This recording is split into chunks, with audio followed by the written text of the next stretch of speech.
Hi guys. Okay, so I'm an absolute old lady. I've been crocheting for a lot of time, and while crocheting, obviously, I read a few books, and this one which I started I think last year, and I finished this year. It's been a while since I've read this book, but like has 100 and something pages were left. I really pushed myself and completed it. Thank God. It was actually fun. The book is obviously, from the title, it is The Raven King, which is the culminating book of the Raven Cycle series. My thoughts on it were that I liked how in this book they kind of wrapped up the side characters. Everyone, like even from Neve, we got like a closure on every character, and I enjoyed that very much. Like we got a full closure actually, and Piper, though I'm still like what kind of person she was, and we do obviously get a few things on her as well, but still Piper seems like a very weird and complex character in my opinion. Maybe because like obviously because of her parentage, we don't know like much, but what we know doesn't seem great, that's why. And she's been like a criminal kind of person, and yeah, she didn't really think, I don't know. So Piper was a bit like complex character, but that aside, I think every other character's ending closure was very nice. I loved how they explained why the curse was there on Blue, and why Jansi was like her true love. Yeah, so spoilers here, okay, obviously. um and like the recurring motif of 621, I loved how everything had a meaning behind it. I like the writer's story writing skills.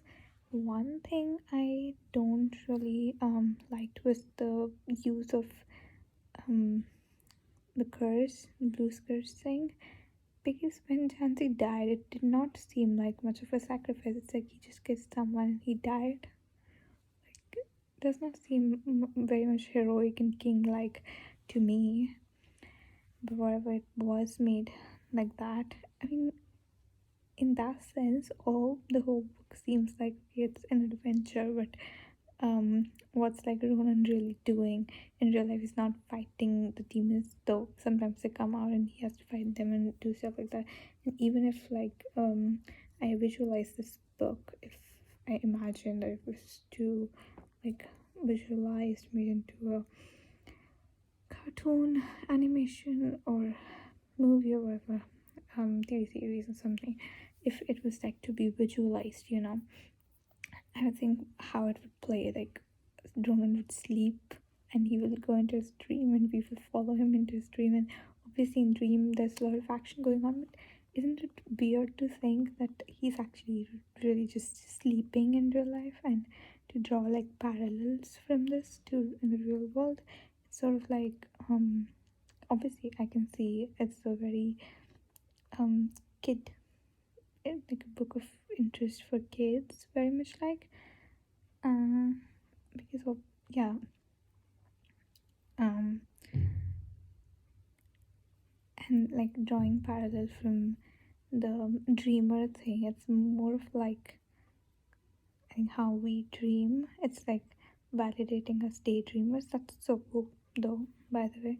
Point. That's so cool that she's validating all the daydreamers. It's like the people who can dream can create. That's cool. But yeah, just to think like that, it's like, okay, something that Jansi did, like the heroic thing that Jansi did was like to die of a case. And the great things that Ronan does is to sleep and dream. I'm growing up. How sad is that I'm growing up? Because I'm really thinking from like just a grown up perspective. I'm like, psst. Because I just read like the Hunger Games series, and I'm like, psst. This is what is this? I'm not comparing this to story writing. The writing I loved a lot, and the way every character, like the way thoughts are explained. I've actually written down, so like copy pasted some lines into a word document from this book because I thought that the lines were just beautiful. I mean, the way they explain human nature, it's beautiful. Um, so I'll just read one or two lines, not more, because it's my treasure, it's mine. I'm gatekeeping it, okay? So, yeah, this one is from The Thief of Dreams, Kavinsky thing. Kavinsky was late, as always. Time, as he liked to say, was money. And though he had plenty of both, he enjoyed the thieving nonetheless. See, this was to see that like Kavinsky was a thief and Ronan was a dreamer. I really loved how she does things like that, and how she like showed us like about time. And in Kavinsky's world, he had a lot of money, and since he had a lot of money, so all the time that he'd been given for his life, it's like he can use it for anything. Because what do we use our time for? We use our time to develop our skills so that one day we can monetize them, right? And Kavinsky has money, and that's why he has time. That's cool, because he also just dreamt and just took things out of his dreams and sold them. I just love it. Yeah, that's just like one line. One more I can say. Adam sank into the worn and dusty seat of his new old car. I love this because it very subtly shows you the feeling of when you like have something that is new to you but it's actually old. It's like secondhand used by someone, and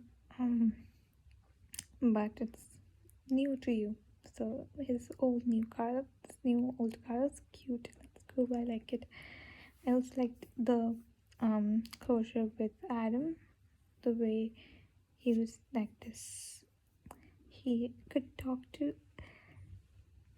One thing about kids who are like abused by their parents is that the guilt. They feel that they have done something wrong, that they've been treated like this, because you don't choose your parents; they're given to you. And what type of parents you get is largely decides what kind of early life you will live, right?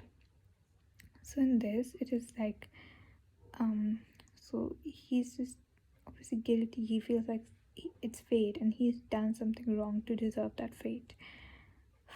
And as he grows up, and as he like graduated on his own, he got into this the school, and he graduated on his own. He got this power and this confidence to stand up and see that the person he thought was like so like this big entity whom he can never defeat, he sees that that person is just a human, and he can defeat that human.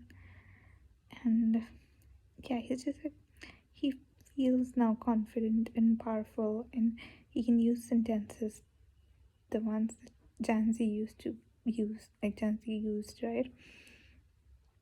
Like, and he relates Janzi to being this like confident figure. That's actually character development, because we've just seen Adam constantly be guilty, but now he gets to go to his father's house and be like, I've lost hearing in one of my ears, and that's a permanent thing. You've damaged me permanently.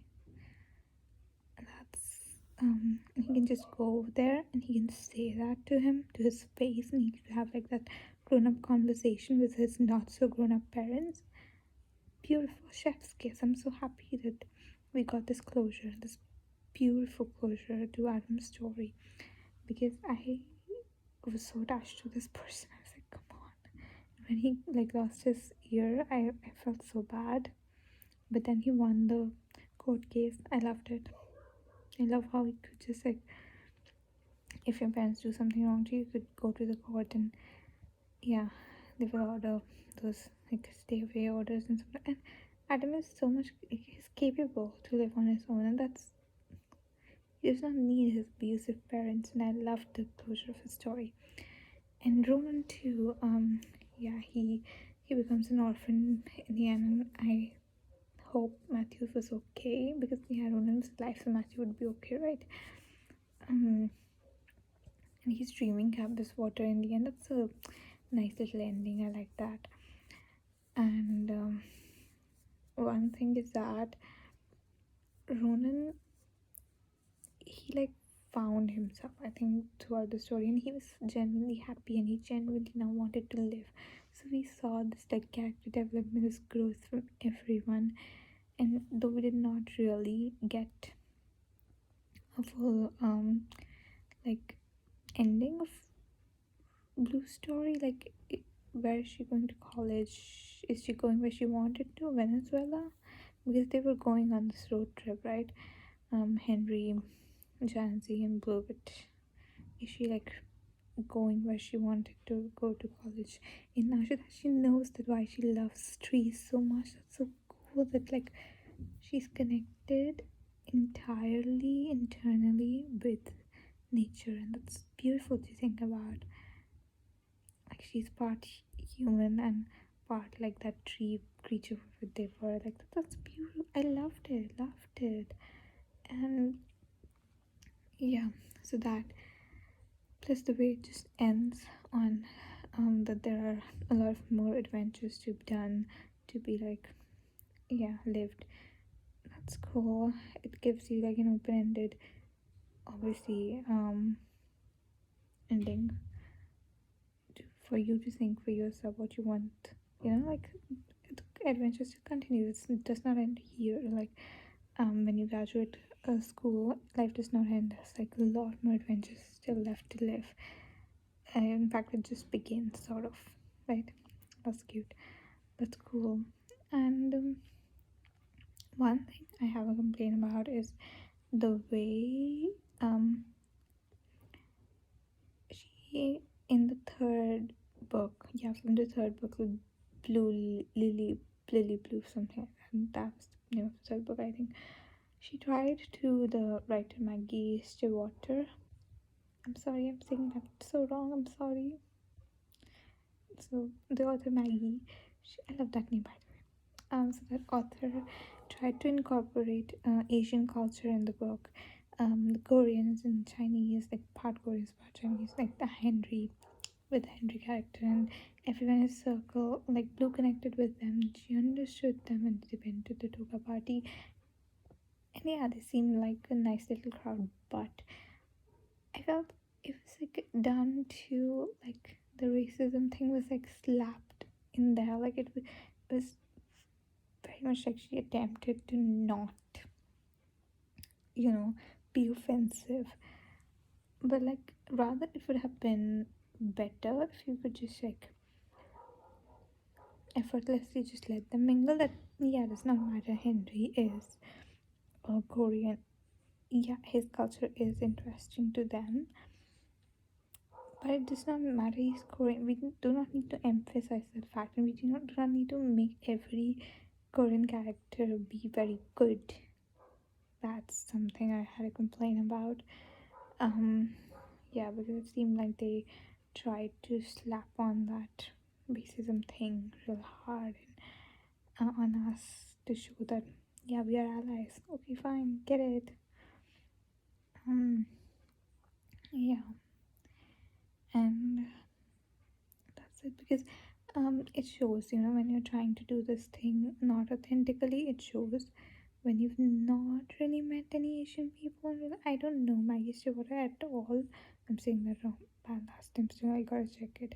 But like I don't know author in real life, obviously. I don't know what kind of person she is, and if she's hung out with um the like Asian people or not. But I feel like the way she was describing everybody as kings, and Henry was sort of just like forced into that narrative. We did not get to like do this buddy building with him that we get to do with every other character. Noah is kind of non-existent. He's there. He's very much there, but yeah, it's like fine. Henry's story is like this character's just introduced, and then his mother is just like introduced Dog and Peaches. I'm saying that wrong again. I should stop. But like Henry's mother is also introduced, and he gets this one chapter. So it just seems all like really rushed in. That's what I'm saying. And when she's describing everybody in that hunt as um kings, Henry's the only one who's like being called a prince by Jansi, because obviously he is just introduced, and maybe we can think, I don't know if that the series has a companion series or something. We could think that this could be like something of, maybe we'll get like a full Asian series in the future, or we'll get like Henry's Circle in the future, or like as Henry as the main character, something like that in the future, because he's referred to as prince, so he has like this potential to grow into a king. And so that leaves that kind of thing open-ended as well. But when I read it, I kind of felt that a bit, because when I desperately wanted Henry to be a good character, right? When he turned out to be a good character, I was happy. But when he's forced into the friend circle, it's not. So that's all for this book. Overall, really enjoyed it. Nice. I give it 5 stars. I'm an easy reader. I don't criticize books that much, but I really enjoyed it. I'm on to reading Opal now. Maybe we'll make a video about that too. So that's all